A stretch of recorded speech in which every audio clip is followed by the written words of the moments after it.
Hello everyone, welcome to Efforts. This is Mitali Singh, your B.Ed guide.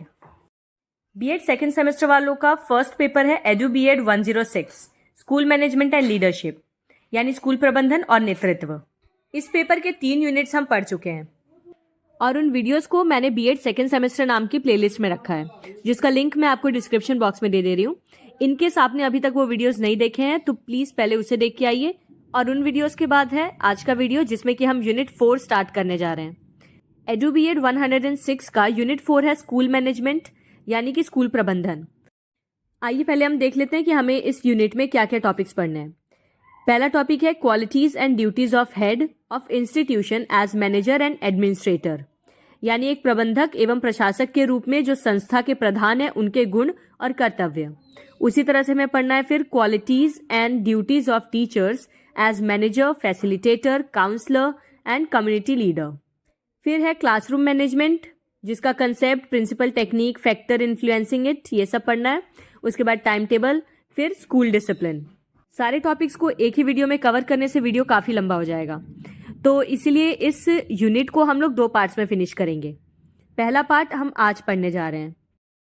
तो आज के इस वीडियो में हम 2 टॉपिक्स कवर करेंगे, qualities and duties of head of institution as manager and administrator और qualities and duties of teachers as manager, facilitator, counsellor and community leader. अगर आप लोग चैनल पे न्यू आए हैं तो चैनल को सब्सक्राइब कर दीजिए अगर आपको वीडियो अच्छा लगे तो, और अगर आप चैनल पे पुराने हैं तो इसे जितना हो सके उतना शेयर करिए। चलिए अब वीडियो को स्टार्ट करते हैं बिना टाइम वेस्ट किए।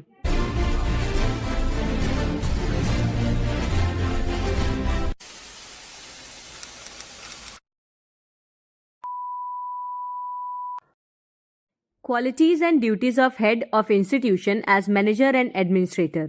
तो सबसे पहले हम शुरू करेंगे इंट्रोडक्शन से। इंट्रोडक्शन स्टार्ट करने से पहले मैं आपको एक बार रिमाइंड करा दूं कि 25 मार्च से मैं अपना सीटेट का फ्री ऑफ कॉस्ट बैच लेके आ रही हूँ, जिसमें कि मैं आपको सीटेट की तैयारी कराऊंगी 2025 वाले सीटेट को टारगेट रख के। हम बिल्कुल ये मान के पढ़ाई करेंगे कि आपको कुछ भी नहीं आता सीटेट के बारे में, आप सीटेट का सी भी नहीं जानते। बिल्कुल बेसिक से शुरू करेंगे और आपको जीरो से हीरो बनाएंगे। ओके, सो अब हम टॉपिक स्टार्ट करते हैं अपना। सबसे पहले आपको लिखना है introduction. A headmaster is the heart and soul of a school, the guiding force that shapes its educational journey. This role involves a multifaceted range of responsibilities that extend beyond mere administration. A headmaster is responsible for setting the tone and direction of the institution, fostering an environment conducive to learning, and ensuring that all operations run smoothly. एक प्रधानाध्यापक एक school का दिल और उसकी आत्मा होता है। वो एक मार्गदर्शक शक्ति है जो कि स्कूल की शैक्षिक यात्रा को आकार देता है। इस भूमिका में जिम्मेदारियों की एक बहुमुखी श्रृंखला शामिल होती है जो महज प्रशासन से परे तक फैली हुई है। मतलब being a headmaster is not all about administration only. Administration और मैनेजमेंट से परे भी हेडमास्टर की बहुत सारी रिस्पॉन्सिबिलिटीज होती हैं। एक प्रधानाध्यापक संस्थान को दिशा देता है, साथ ही उसको दिशा निर्धारित करने में, सीखने के लिए अनुकूल माहौल को बढ़ावा देने और ये सुनिश्चित करने के लिए जिम्मेदार होता है कि सभी संचालन सुचारू रूप से चल रहे हैं, मतलब सारे काम उस संस्था में सही तरीके से हो रहे हैं। तो एडमिनिस्ट्रेशन और मैनेजमेंट के अलावा सुपरविजन भी हेडमास्टर की रिस्पॉन्सिबिलिटी होती है। The role of head teacher as a leader in school has a lot of responsibilities. The school headmaster is responsible for ensuring that the school follows the curriculum set down by the board and works towards achieving excellence. They are also required to make sure that teachers with relevant experience are appointed who will be responsible for nurturing young minds. School में एक नेता के रूप में जो मुख्य शिक्षक है या हेडमास्टर है, उसकी भूमिका में कई जिम्मेदारियां होती हैं। स्कूल के प्रधानाध्यापक ये सुनिश्चित करने के लिए जिम्मेदार होते हैं कि स्कूल बोर्ड के द्वारा, यानी मान लीजिए CBSE बोर्ड है या जो भी स्टेट बोर्ड है, जो भी बोर्ड फॉलो हो रहा है, उसके द्वारा निर्धारित किए गए पाठ्यक्रम का पालन करता है और उत्कृष्टता प्राप्त करने की दिशा में काम करता है या नहीं। हेडमास्टर की जिम्मेदारी होती है कि वो प्रासंगिक अनुभव वाले शिक्षकों की नियुक्ति करें, क्योंकि आगे जाके ये शिक्षक ही युवाओं के दिमाग को पोषण देंगे। हेडमास्टर को वेल क्वालिफाइड टीचर्स चूज करने चाहिए, इस बात को दिमाग में रखते हुए कि वही टीचर्स आगे जाके उन बच्चों के दिमाग को डेवलप करेंगे।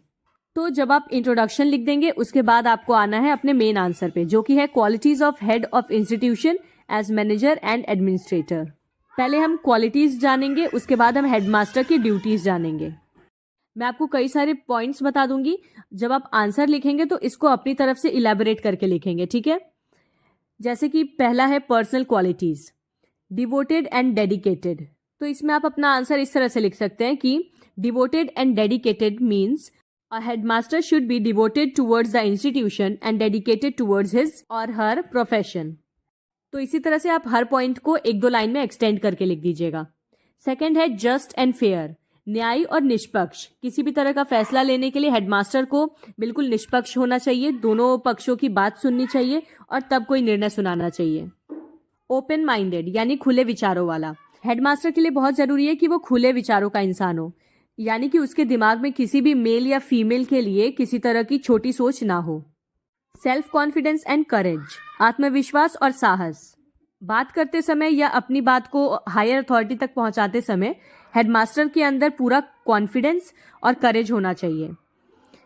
क्रिएटिव एंड कंस्ट्रक्टिव, जैसा कि हमने सुपरविजन वाले वीडियो में पढ़ा था कि सुपरवाइज करने के लिए माइंड का क्रिएटिव होना बहुत ज़रूरी है।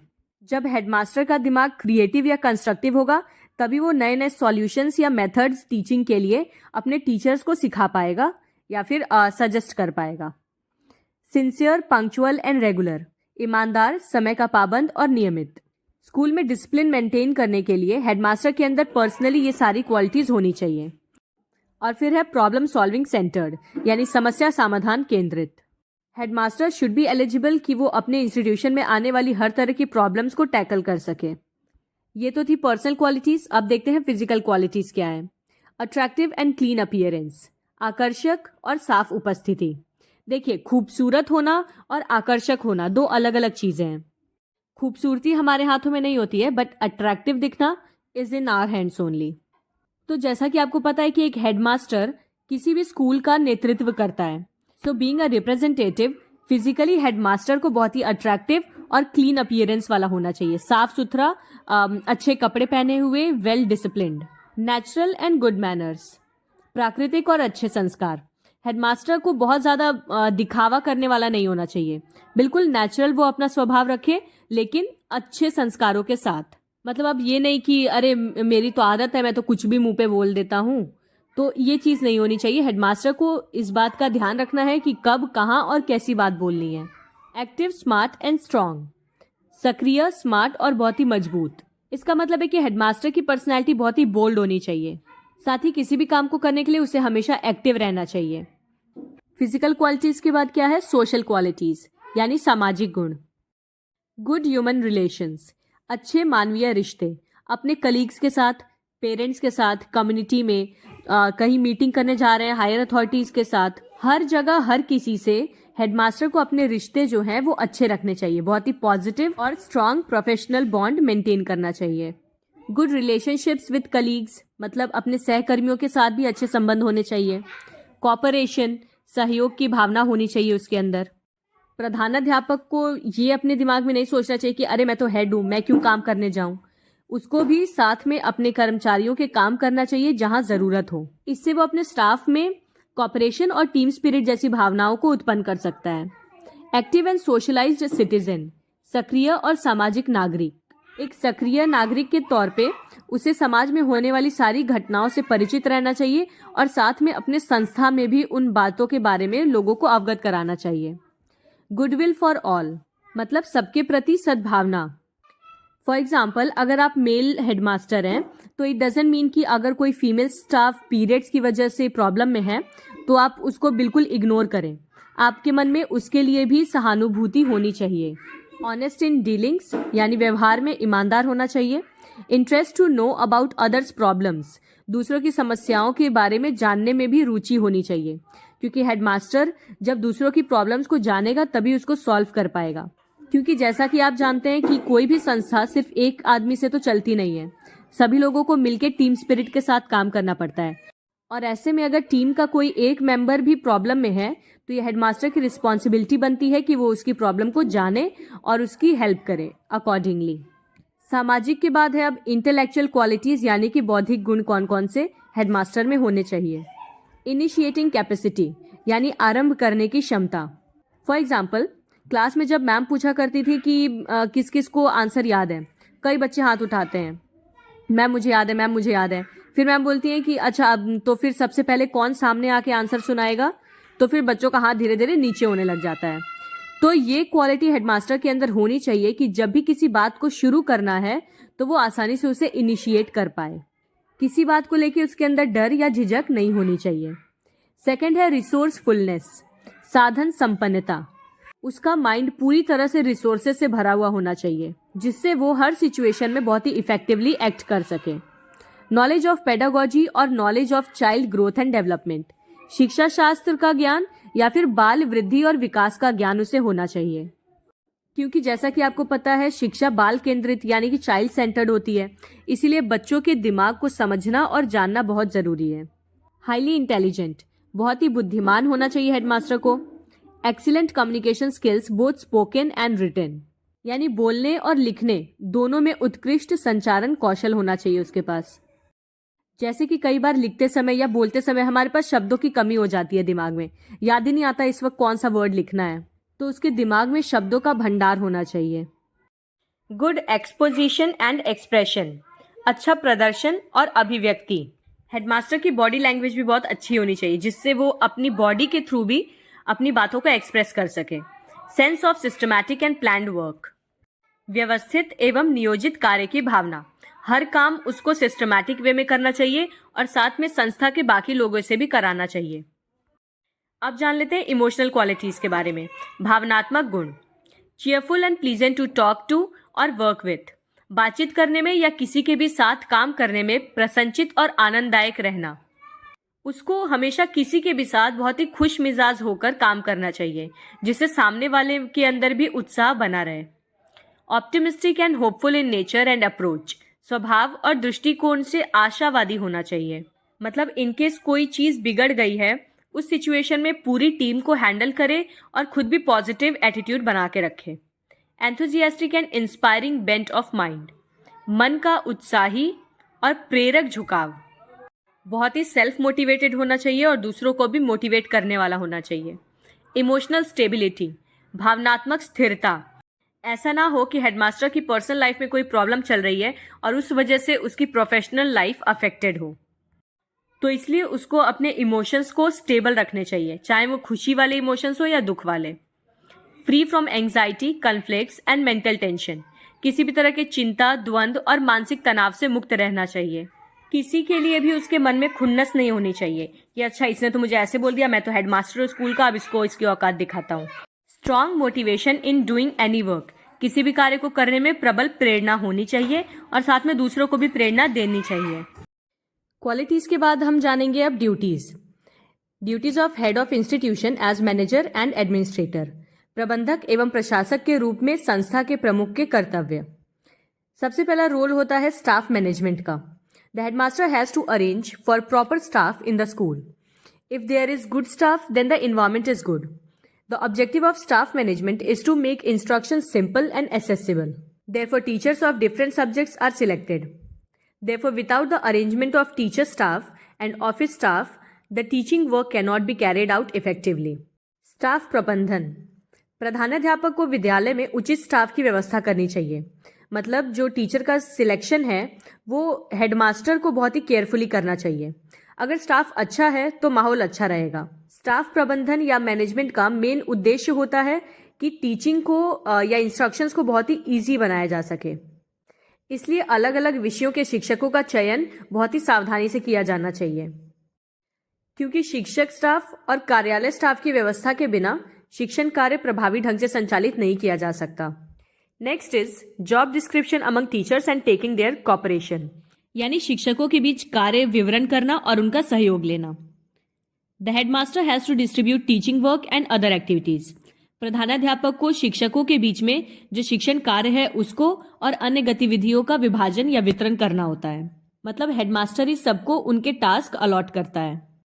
In distributing work the headmaster should take into account qualifications, experience, interest, ability etcetera and the headmaster should have the ability to get their support. कार्य वितरण करने में प्रधानाध्यापक को जो शिक्षक हैं उनकी योग्यता, अनुभव, रुचि, इन सारी बातों का ध्यान रखना चाहिए और साथ ही प्रधानाध्यापक के अंदर उनका सहयोग प्राप्त करने की क्षमता भी होनी चाहिए कि वो अपने टीचर से कोऑपरेटिवली या कलेक्टिवली काम करवा सके। फिर है to get work done for the welfare of society, students and collective, यानी समाज, छात्रों और सामूहिक कल्याण के लिए कार्य करवाना। ये हेडमास्टर की बहुत ही बड़ी जिम्मेदारी है। The role of headmaster should be to be friendly with the students and develop positive attitude in them through research, exploration and adventurous activities. Only positive attitudes can inspire to work for the society and collective interests. प्रधानाध्यापक की भूमिका छात्रों के साथ मित्रतापूर्ण व्यवहार करना है और साथ ही अनुसंधान, अन्वेषण और सहायक गतिविधियों के माध्यम से उनमें सकारात्मक दृष्टिकोण विकसित करना है। मतलब अलग अलग एक्टिविटीज के थ्रू हेडमास्टर को स्टूडेंट्स के अंदर पॉजिटिव इंटरेस्ट डेवलप करना चाहिए, क्योंकि एक सकारात्मक दृष्टिकोण ही समाज एवं सामूहिक हितों के लिए कार्य करने की प्रेरणा दे सकता है। जब बच्चे एजुकेशन को पॉजिटिवली लेंगे तो ही वो आगे जाके उसको इफेक्टिवली इम्प्लीमेंट कर पाएंगे। एक तरह से कह लीजिए कि हेडमास्टर की रिस्पॉन्सिबिलिटी होती है बच्चों की लर्निंग को ईजी और इंटरेस्टिंग बनाना। फिर है role in budget making. Special resources are required to make the school comfortable and to give it a new direction. Budget निर्माण में क्या भूमिका है हेडमास्टर की? जाहिर सी बात है कि विद्यालयों को सुविधाजनक बनाने के लिए और उसको एक नई दिशा देने के लिए कई तरह के संसाधनों की जरूरत पड़ती है। The source of obtaining these resources is finance. जाहिर सी बात है कि इन संसाधनों को प्राप्त करने के लिए वित्त होना चाहिए, मतलब पैसे होने चाहिए। Attainment of finance depends on systematic budget formulation, यानी income expenditure. Therefore, the headmaster should plan the budget properly. Budget is essential for the progress of the school and achieving a high position in the society. देखिए, school को सही से चलाने के लिए resources चाहिए, resources available कराने के लिए फाइनेंस चाहिए। अब फाइनेंस यानी वित्त की प्राप्ति के लिए व्यवस्थित बजट निर्माण की बहुत जरूरत है। मतलब स्कूल की ओवरऑल इनकम क्या है और स्कूल पे हर महीने या हर साल कितना खर्चा आ रहा है, इसकी प्लानिंग करना भी हेडमास्टर की जिम्मेदारी है। इसलिए प्रधानाध्यापक को बजट का सही नियोजन करना चाहिए और विद्यालय की प्रगति, साथ ही समाज में उच्च स्थान प्राप्त करने के लिए बजट बनाया जाना चाहिए। Handling a wide work area. The work area of the headmaster is very wide. He has to maintain contact with students, teachers, local community people, heads of other institutions, education board of the state education department and other concerned persons. Headmaster की सभी जिम्मेदारियों में से एक जिम्मेदारी विस्तृत कार्य क्षेत्र को संभालना भी है। प्रधानाध्यापक का कार्य क्षेत्र बहुत ही विस्तृत होता है, क्योंकि उसे छात्रों से, शिक्षकों, स्थानीय समुदाय के लोगों से, साथ ही जो दूसरे संस्थान हैं उनके भी प्रमुखों से, राज्य शिक्षा विभाग के शिक्षक बोर्ड और अन्य जितने भी शिक्षा से संबंधित व्यक्ति हैं उन सबसे संपर्क बनाए रखना पड़ता है। यहाँ पे खत्म होता है हेडमास्टर का पार्ट।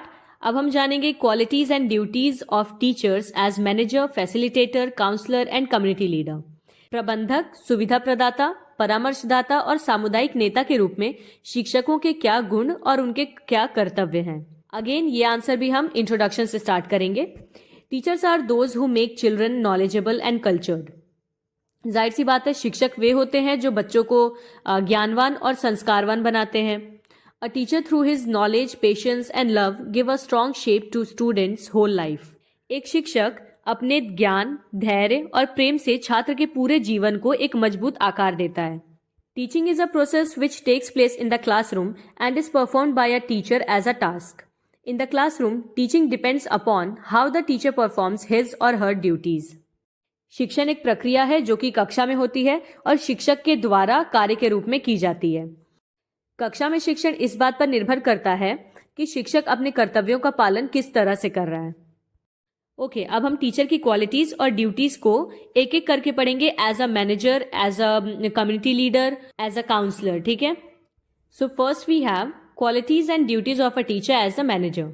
एक प्रबंधक के रूप में एक शिक्षक के गुण और कर्तव्य। Number 1, planning the process of teaching. The teacher has to determine and define the objectives, plan the curriculum in a sequence and also include the selection of teaching aids for teaching under this responsibility. शिक्षण की प्रक्रिया की योजना बनाना। अगर हम शिक्षक को एक प्रबंधक के रूप में देखें तो टीचर को किन चीज़ों का मैनेजमेंट करना होता है, जाहिर सी बात है कि शिक्षक को उद्देश्यों को निर्धारित करना होता है, उन्हें परिभाषित करना होता है और साथ ही पाठ्यक्रम को एक क्रम में योजना बनाना होता है, जिसे कि हम लेसन प्लानिंग कहते हैं। टीचर को पढ़ाने जाने से पहले ये सारी चीज़ें अपने माइंड में रेडी करनी होती हैं कि वो क्या कैसे पढ़ाएगा बच्चों को, कैसे टॉपिक स्टार्ट करेगा, क्या क्वेश्चंस पूछेगा बीच बीच में, क्या मेथोडोलॉजी होनी चाहिए पढ़ाने की, और पढ़ाने में किन संसाधनों या सहायक सामग्रियों का इस्तेमाल होगा। Organization of teaching. In this phase, teaching learning conditions are developed in order to achieve objectives, keeping in view the individual differences of the students. शिक्षण का संगठन। इस चरण में छात्रों के व्यक्तिगत मतभेदों को ध्यान में रखते हुए उद्देश्यों को प्राप्त करने के लिए शिक्षण सीखने की स्थितियां विकसित की जाती हैं। टीचिंग लर्निंग कंडीशन से मतलब है पढ़ने और पढ़ाने की स्थिति, यानी जिसमें टीचर पढ़ा रहा होगा, बच्चे पढ़ रहे होंगे, ताकि दोनों साथ में मिलके एजुकेशनल गोल को अचीव कर सकें। Teaching students. In this stage the teacher encourages students, supervises their functions and provides necessary guidance for achieving the objectives. छात्रों को पढ़ाना ये तो ऑब्वियस सी बात है, टीचर की सबसे बड़ी रिस्पॉन्सिबिलिटी है। तो इस चरण में शिक्षक छात्रों को प्रोत्साहित करता है, उनके सभी कार्यों का पर्यवेक्षण करता है और उद्देश्यों को प्राप्त करने के लिए आवश्यक मार्गदर्शन भी प्रदान करता है। Controlling part of teaching. It is the most difficult task for a teacher. In this last task the teacher prepares a test and evaluates all the students according to the objectives. शिक्षण का नियंत्रण भाग। एक शिक्षक के लिए सबसे कठिन कार्य होता है। इस अंतिम कार्य में शिक्षक एक परीक्षण तैयार करता है और उद्देश्यों के अनुसार सभी छात्रों का मूल्यांकन करता है। तो जब टीचर टेस्ट की मैनेजमेंट संभाल रहा होता है तो यहाँ पे वो एक प्रबंधक के रूप में ही काम कर रहा है। नेक्स्ट है qualities and duties of a teacher as a facilitator. एक सुविधा प्रदाता के रूप में शिक्षक के गुण और कर्तव्य। A facilitator is a person who assists a group of people in grasping eight their common targets and in achieving them without any intervention on his her behalf. एक फैसिलिटेटर यानी सुविधा प्रदाता वह व्यक्ति होता है जो कि लोगों के एक समूह को उनके सामान्य लक्ष्यों को समझने और उन लक्ष्यों को प्राप्त करने में उनकी सहायता करता है बिना किसी हस्तक्षेप के। फैसिलिटेटर का काम होता है मदद करना बिना किसी एक्चुअल इंटरफेरेंस के। सीधी सी बात, भगवान Krishna as a facilitator Arjun को गाइडेंस दे रहे थे, बिना रणभूमि में खुद उतरे। तो फैसिलिटेटर कभी भी खुद इन्वॉल्व नहीं होता, सिर्फ हेल्प करता है। Therefore, the teacher should not control the activities of the learners. He or she should grant the learners some space to let the spirits of creativity and innovations. तो इसलिए शिक्षक को विद्यार्थियों की गतिविधियों पर नियंत्रण नहीं रखना चाहिए, मतलब उन्हें कंट्रोल नहीं करना चाहिए। वो जितना फ्रीली होकर जिस तरह से पढ़ना चाह रहे हैं उन्हें बिल्कुल फ्री छोड़ना चाहिए। उसे शिक्षार्थियों को रचनात्मकता और नव परिवर्तन की भावना जगाने के लिए कुछ स्थान देना चाहिए। मतलब एक टीचर को बच्चों को कभी भी स्पून फीड नहीं करना चाहिए कि बच्चों को कुछ करना ही ना पड़े, सब कुछ टीचर ही करके दे। उन्हें पूरी स्पेस दीजिए कि वो अपने दिमाग के घोड़े दौड़ा सकें और अपनी जंग खुद जीत सकें। As a facilitator, the teacher's job is to support every student to do their best thinking and practice. The teacher encourages the full participation of students, promotes mutual understanding and cultivates shared responsibility among students. एक सुविधा प्रदाता के रूप में शिक्षक का काम होता है प्रत्येक छात्र को उनकी सर्वोत्तम सोच और अभ्यास करने में सहायता करना। साथ ही शिक्षक को छात्रों की पूर्ण भागीदारी को प्रोत्साहित करना चाहिए और आपसी समझ को बढ़ावा देना चाहिए और उसके साथ छात्रों के बीच साझा जिम्मेदारी को भी पैदा करना चाहिए। मतलब सारी क्वालिटीज टीचर डेवलप करे बच्चों के अंदर और फिर बच्चों को अपनी बुद्धि के हिसाब से डिसीजंस लेने के लिए छोड़े। As a facilitator, teachers also require a good understanding of processes, how to enable group decision making, structuring agendas for appropriate results, problem solving etcetera. एक सुविधा प्रदाता के रूप में शिक्षकों को प्रक्रियाओं की अच्छी समझ, समूह निर्णय लेने में सक्षम कैसे बनाया जाए और उचित परिणामों के लिए एजेंडा की संरचना जैसे कि समस्या समाधान जैसी चीजों की भी समझ होनी चाहिए। फैसिलिटेटर के तौर पे काम करने से पहले टीचर को सारे प्रोसेसेस की नॉलेज होनी चाहिए, जैसे कि डिसीजन मेकिंग, सही तरह के एजेंडाज बनाना या problem solving. Teachers who are the high facilitator of personal growth have these characteristics: effective listening, genuineness, understanding, respect, intelligence, and skill in interpersonal communication. जो भी शिक्षक पर्सनल ग्रोथ पे ज़्यादा फोकस करते हैं उनके अंदर ये सारी क्वालिटीज़ होनी चाहिए, जैसे कि प्रभावी ढंग से सुनना, मतलब एक फैसिलिटेटर को लिसनर अच्छा होना चाहिए, वास्तविकता, समझ, सम्मान, बुद्धिमत्ता और पारस्परिक संचार कौशल। He must listen attentively and accept students' feelings and ideas. He must ask questions to the students and praise and encourage when necessary. उसे बहुत ही ध्यान से सुनना चाहिए और विद्यार्थियों की भावना और उनके विचारों को स्वीकार करना चाहिए। उसे छात्रों से प्रश्न पूछने चाहिए और आवश्यकता पड़ने पर उनकी प्रशंसा करते हुए उन्हें प्रोत्साहित करना चाहिए। मतलब किसी भी सिचुएशन में टीचर अपना ओपिनियन बच्चों पे ना थोपे, जितना पॉसिबल हो सके बच्चों के सजेशंस या ओपिनियंस को एक्सेप्ट करें। Next is qualities and duties of a teacher as a counsellor. एक परामर्शदाता के रूप में शिक्षक के गुण और कर्तव्य। Active listening skills. Listening is one of the skills of counselling. The teacher should show genuine interest in what the student is telling them. They should practice self control, show patience and supportive body language by nodding their head and responding to the students' cues. देखिए, एक इंसान तभी अच्छा counsellor बन सकता है जब वो एक अच्छा लिसनर हो। सक्रिय श्रवण कौशल। सुनना परामर्श के कौशलों में से एक है। शिक्षक को छात्र जो बता रहा है उसमें रुचि या दिलचस्पी दिखानी चाहिए। कोई भी इंसान एक काउंसलर को अपनी बातें या किसी भी व्यक्ति को अपनी बातें तभी बताता है जब सामने वाला उसकी बातें या प्रॉब्लम्स जानने में इंटरेस्टेड होता है। तो एक परामर्शदाता के रूप में शिक्षकों को आत्मनियंत्रण का अभ्यास करना चाहिए। अपना सिर हिलाकर बच्चे की हर बात का संकेत में जवाब देना चाहिए कि उससे बच्चे को लगे कि आप उसकी बातों को सुन रहे हैं। High level of integrity. For students to share their most troubling issues, the teacher should be trustworthy to not to share it with anyone else or worse gossip about it. उच्च स्तर की सत्यनिष्ठा। बच्चे आपसे अपना दुख या तकलीफ तभी शेयर कर पाएंगे जब वो आप पे भरोसा करेंगे। तो इसलिए एक काउंसलर के तौर पे शिक्षक को ट्रस्टवर्दी होना चाहिए, मतलब विश्वास पात्र। आपको बच्चे को ये अनुश्वासन दिलाना पड़ेगा कि आप उसकी बातों को केवल उसके और खुद के बीच ही रखेंगे, और साथ ही टीचर को भी बच्चे की किसी भी बात को ना किसी से शेयर करना है, ना ही इसको एक गॉसिप का टॉपिक बनाना है। Empathetic and exploratory. A teacher should be empathetic as it helps to understand the issue from the student's perspective. At the same time, they should have the skills to maneuver the conversation to make the student share more so as to find a solution. Sympathy का मतलब होता है सहानुभूति और empathy का मतलब होता है समानुभूति। यानी आप खुद को सामने वाले की तरह समझें, सामने वाले की फीलिंग्स को समझने के लिए खुद को उसकी जगह पे रख के देखें। तो एक शिक्षक को समानुभूतिपूर्ण होना चाहिए, क्योंकि इससे छात्र के दृष्टिकोण से मुद्दे को बेहतर समझने में मदद मिलेगी। साथ ही उनके आसपास समाधान खोजने के लिए छात्रों को अधिक साझा करने के लिए बातचीत को संचालित करने का कौशल होना चाहिए। मतलब टीचर्स के अंदर ये क्वालिटी होनी चाहिए कि वो बच्चे के मन को टटोल के उसकी अंदर की बातों को निकाल सके। Be non judgemental. A teacher should be empathetic and compassionate towards the student. One needs to practise self restraint. गैर निर्णयात्मक बने। एक शिक्षक को छात्र के प्रति सहानुभूतिपूर्ण और दयालु होना चाहिए। व्यक्ति को आत्मसंयम बरतने की जरूरत है। कहने का मतलब ये है कि मान लीजिए एज अ काउंसलर आप किसी बच्चे से डील कर रहे हैं जो अपनी प्रॉब्लम शेयर करते हुए आपको बताता है कि मैं सिगरेट पीता हूँ, तो अब आप उसकी इस बात को सुन के अपना रिएक्शन मत दीजिए, ओ ये तो बहुत गलत बात है, तुम्हें ऐसा नहीं करना चाहिए, तुम गलत कर रहे हो। आप उसकी बातों को ध्यान से सुनिए, खुद पे संयम रखिए और फिर समझने की कोशिश करिए कि उस बच्चे को प्रॉब्लम है क्या। Allow students to express themselves. When the student starts talking about the challenges faced, the teacher should allow them to vent. He or she should listen to everything that the student has to say and do not interrupt the flow of thought. छात्रों को खुद को अभिव्यक्त करने की अनुमति दें।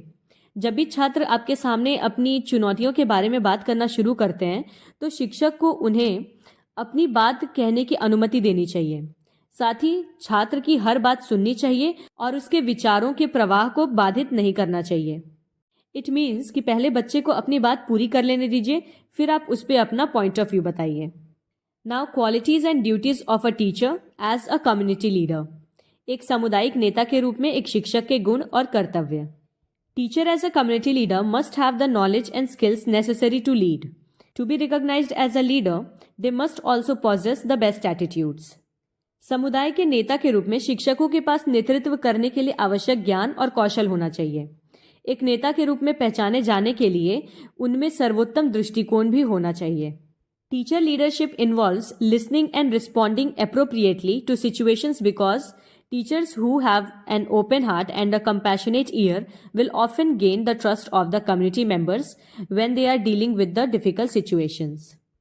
शिक्षक नेतृत्व में स्थितियों को सुनना और उचित रूप से प्रतिक्रिया देना शामिल है, क्योंकि जिन शिक्षकों के पास खुले दिल और दयालु कान होते हैं, मतलब जो खुले दिल से सामने वाले की पूरी बात को सुनने की शक्ति रखते हैं बिना ऑफेंड हुए, ऐसे शिक्षकों पर समुदाय के लोग आसानी से भरोसा कर पाते हैं जब भी उन्हें किसी कठिन परिस्थिति से निपटना होता है। मतलब जब उन्हें किसी एडवाइस की ज़रूरत होगी, जब उन्हें लीडरशिप की ज़रूरत होगी, तो वो किसी ऐसे टीचर को ही कंसल्ट करेंगे जो कि अच्छे से उनकी बात को सुनता हो और समझता हो। कम्युनिटी से यहाँ पे मतलब है बच्चे के पेरेंट्स या फिर उसकी society. It is important for the teachers to learn from their experiences, including failures, and apply the lessons they have learned to new situations. शिक्षकों के लिए बहुत महत्वपूर्ण है कि वे अपनी असफलताओं से सीखें और साथ ही अपने अनुभवों को, मतलब उन्होंने जो कुछ भी सीखा है अपनी गलतियों से, उसको नई परिस्थितियों में लागू करें। One of the most important skills in teacher leadership is listening with the aim of understanding different perspectives over speaking. शिक्षक नेतृत्व में सबसे महत्वपूर्ण कौशल होता है सुनना, बोलने से ज़्यादा सुनने की शक्ति होना, क्योंकि एक अच्छा लीडर वो नहीं होता जो सिर्फ अपनी बात को थोपता रहे। अच्छा लीडर वो होता है जो सामने वाले को, अपने मेंबर्स को बोलने का मौका दे। Education is the collective effort of all stakeholders और members of the community involve in the process. The goal of leadership is to motivate, influence and direct people so that they work together to achieve an organisations goal. शिक्षा प्रक्रिया के जितने भी हितधारक हैं या समुदाय के जितने सदस्य हैं, इन सबके सामूहिक प्रयास का ही फल होता है शिक्षा। एजुकेशन को सक्सेसफुल बनाने के लिए टीचर्स के साथ साथ कम्युनिटी यानी कि पेरेंट्स और साथ ही सोसाइटी, इनका कोलैबोरेशन भी ज़रूरी है। नेतृत्व का लक्ष्य लोगों को प्रेरित करना, प्रभावित करना और निर्देशित करना है, ताकि वे किसी संगठन के लक्ष्यों को प्राप्त करने के लिए साथ मिलकर काम कर सकें। So that is it. I hope कि आपको टॉपिक अच्छे से समझ आया होगा। सो प्लीज़ चैनल को सब्सक्राइब कर दीजिए और इससे अपने दोस्तों के साथ भी शेयर करिए। And yes, don't forget to give your feedback in the comment section, because आपके कमेंट्स बहुत ज़्यादा मोटिवेट करते हैं मुझे। तो मिलते हैं अब अगले वीडियो में। Till then take care and bye bye.